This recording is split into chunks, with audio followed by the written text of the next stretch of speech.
মসজিদে আমরা এই বিয়ের দুজন সাক্ষী বিপ্লব হোসেন বিপ্লব হোসেন ছেলে না, বিপ্লব হোসেন পিতা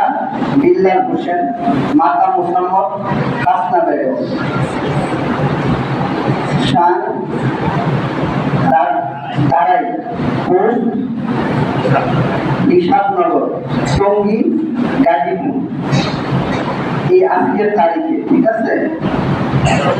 11 লক্ষ টাকা মহারণা ধার্য করিয়া আমাদের দুইজন সাক্ষী, একজন হচ্ছে আমাদের মফিজ মন্ডল সাহেব, আরেকজন হচ্ছে কিনা কামরুজ্জামান, মাশাআল্লাহ সেলিম মন্ডল না, সেলিম মন্ডল